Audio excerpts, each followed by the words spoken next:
Bueno, llegamos ahora sí al enfoque F, que es ahora se llama criterio de normalidad. Recuerden que inicialmente les dije que ese era el enfoque B y así está en el manual, pero ahora es el enfoque F.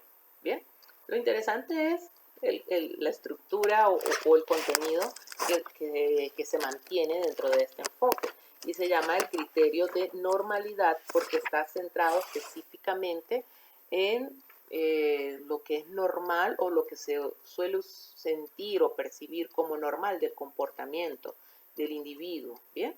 Que está ajustado a la norma y que en un ambiente sociocultural pues está bien visto, ¿bien? Como tal. Entonces aquí solamente se centra en algunas conductas o en las conductas específicamente que se asumen como adecuadas.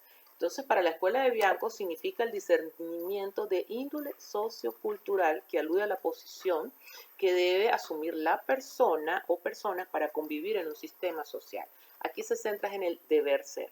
Existen entonces, según Bianco, las normas estadísticas o lo que es normal estadísticamente, lo ético, moral, legal, religioso, tradicional y filosófico, entre otras variables que generan ese criterio de normalidad que se hace local, que pertenece a un entorno geográfico, que es temporal y que es de acuerdo a la época y personal dependiendo de la posición ideológica. Entonces son dos elementos. Es de acuerdo a la época, al entorno sociocultural, pero también depende de esa posición ideológica, es decir, lo que para mí como individuo es muy importante. Entonces, etimológicamente la norma o deriva del latín normal, que viene de normal y que significa encuadre a una regla. Bien, las normas entonces son un patrón de comportamiento con el cual se juzga el comportamiento. Por tanto, posee mandato de otorgar aprobación o repulsa, es decir, rechazo frente a ciertos comportamientos. Este enfoque, ¿qué nos ofrece? Primero, plantea como objetivo permitir que el individuo, ojo con esto, que sea el individuo el que conozca las normas con las cuales se rige su entorno social y a su vez escoger el criterio de base de desempeño ante ese acto determinado. Es decir, yo estoy en un contexto y existen normas estadísticas, éticas, morales, religiosas, legales, tradicionales, filosóficas, y yo como individuo debo tener claridad para escoger cuál de esas va a ser la base de mi desempeño frente a determinado acto que yo quiera ejecutar.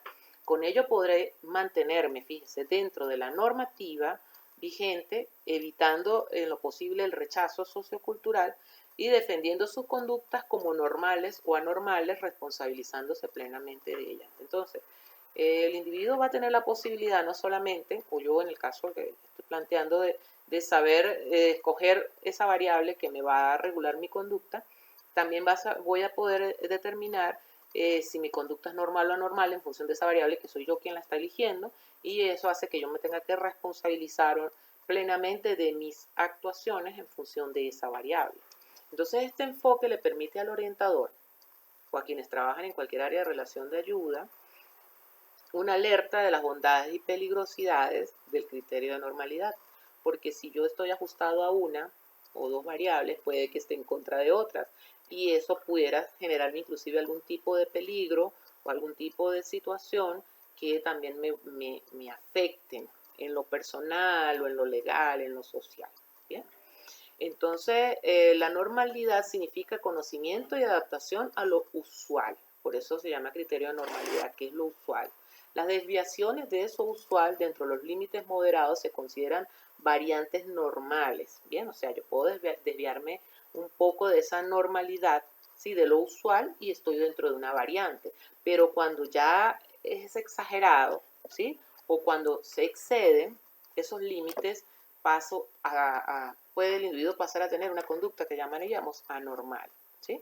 Entonces este criterio de normalidad está determinado por variables que lo sustentan y dentro de estas variables se las explico brevemente.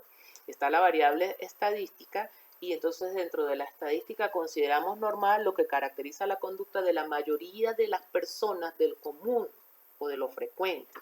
¿Sí? Esto quiere decir que, por ejemplo, si la mayoría de las personas están acá, nosotros que estamos acá en Venezuela haciendo cola para comprar gasolina, y que todos los días se hace cola y que tenemos 5 años viendo la cola, por ejemplo en el caso de nosotros que estamos en el estado Táchira, que tenemos más tiempo viéndola, entonces ya se nos hace normal ver colas. O sea, ya sería anormal entrar a una estación de servicio donde no haya cola. Para nosotros, uy, qué raro aquí, ¿qué pasó? Estará cerrada, pensamos, ¿sí? Porque no es normal verla sin cola. Se hace usual, se hace normal que la gente vaya y se quede en las colas. Y eso es un ejemplo, aunque no es operativo, pero es un ejemplo de lo que sería normal. ¿Qué otra cosa pudiéramos ver estadísticamente normal? Que las personas de pronto usen ropa de su sexo opuesto para las fiestas patronales que se dan en carnaval, o que se da en diciembre, o que se da en unas épocas específicas tradicionales, culturales de sectores, ¿bien?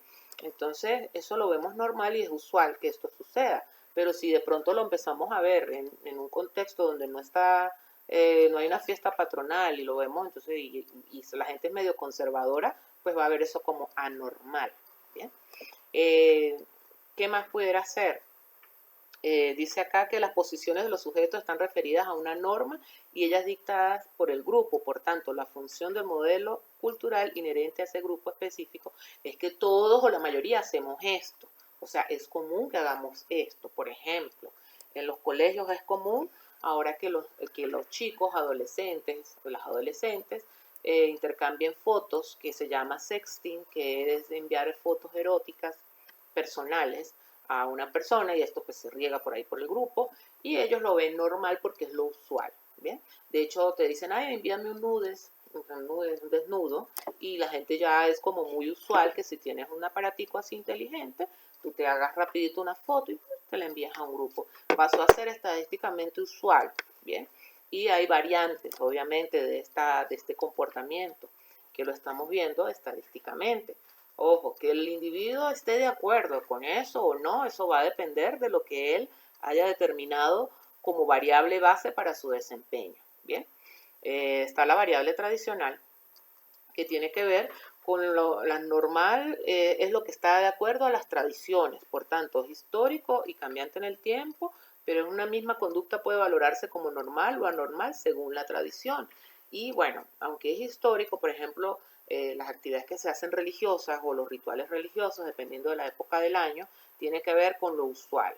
De pronto hay personas que nunca practican ninguna actividad religiosa durante todo el año, pero en Semana Santa, como una época especial, se visten de nazareno, se compran su cuestión de sus 33 credos, visitan las 7 iglesias, hacen los 7 potajes, cumplen con ciertas tradiciones que las consideran que está normal. Algunos hacen una variación de esta y pues están también dentro de lo normal, si eso para ellos es importante. Volvemos a repetir, va a depender de la base de desempeño del criterio determinado por el sujeto, no por el orientador, que por el sujeto. La variable filosófica tiene que ver con las ideas y los principios conductuales que conducen a elaboraciones ideológicas, doctrinas, fundamentos de los que se vale la persona para sentir que su comportamiento es normal, ¿sí? Y que está basado precisamente como en esa filosofía de vida. Entonces hay muchas corrientes y muchas filosofías de vida que caracterizan al individuo, ideológicas, políticas, religiosas, espirituales, y maneras de ver, interpretar la vida, y va a depender de esa filosofía si es importante esa estructura ideológica para el cambio o no de una conducta y para sentirse normal o anormal dentro de un determinado comportamiento o asunción de una determinada conducta. Bien, está la variable legal, que tiene que ver con los reglamentos que se encargan de establecer lo que está permitido y lo que está prohibido, independientemente de las creencias, tradiciones y la forma ideológica de las personas. Entonces, para alguien que es muy importante la variable legal, pues se va a cuidar muchísimo de caer quizás en alguna situación legal para, pues precisamente porque esta variable él quiere cumplir con la normativa. Pero también sabemos que humanamente son muchísimas las personas que no les importa esta variable legal y hacen muchas cosas que podemos ver, por ejemplo, en Alerta Aeropuerto, que podemos ver en Investigation Discovery, ¿sí? Que podemos ver en las noticias, las conductas delictivas, bueno, un sinfín de cosas que vemos en el humano, porque esta variable no es importante o no es determinante para que su conducta se regule. ¿Bien? Tenemos la variable ética, que tiene que ver con las reglas, los códigos de ética y las reglas que pretenden operacionalizar los principios morales, por tanto delimitan el alcance conductual. Esto lo aplicamos nosotros mucho en nuestras profesiones. ¿Qué es lo ético de lo que estoy haciendo y qué es lo que no es ético? ¿Qué es lo que me hace sentirme que estoy dentro de un principio y de un comportamiento que es estructural y que es un comportamiento normado por pues, todo este código de ética, y qué me hace estar fuera de ella? Y si para mí es muy importante el código de ética, yo no voy a hacer o ejercer algunas conductas que me vayan a poner en peligro. ¿Bien? La variable religiosa, sabemos el peso impresionante que tiene en la humanidad desde bueno, cientos de años.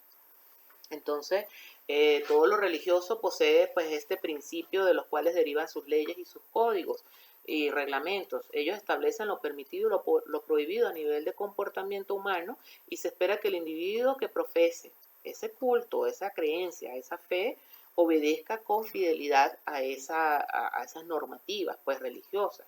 Entonces también es un elemento importante a considerar si el individuo que va a la consulta y se siente que no está siendo operativo con su comportamiento está regido bajo esta variable, o si esta variable es importante o no. ¿Bien? Y está la variable moral, considerada como el equilibrio interior, como algo que nace de haber abrazado un ideal e involucra la sublimación espiritual. ¿Sí? Dice entonces que esta variable moral es algo que ya te hace como regularte a ti, eh, tus conductas de manera general, como un desarrollo moral que vas a operativizar y a demostrar en un entorno social. ¿Bien? Entonces, si te sientes con la moral para hacer ciertas conductas o te sientes inmoral por hacer ciertas conductas, va a depender de qué tan importante es esta variable en tu vida y el poder regularla. ¿Sí? Entonces, en conclusión, el criterio de normalidad, dependiendo de la variable que la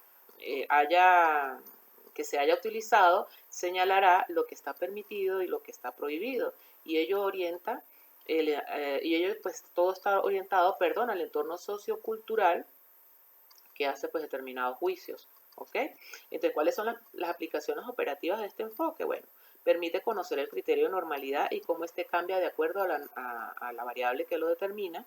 Enseña el criterio de normalidad al cambiar, enseña, perdón, que el criterio de normalidad al cambiar y dependiendo de la variable utilizada, puede situar a una persona en lo permitido o lo prohibido.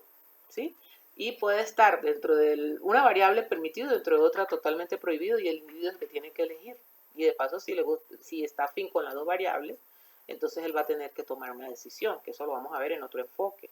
Y advierte sobre la necesidad de conocer las variables que está utilizando para establecer su criterio de normalidad y sentir en consecuencia que está siendo operativo porque él eligió un criterio de normalidad, y asumir las consecuencias si las otras le pudieran generar un problema por no haberlas elegido o no haberlas considerado. Bien, bueno, hasta aquí dejamos este enfoque entonces.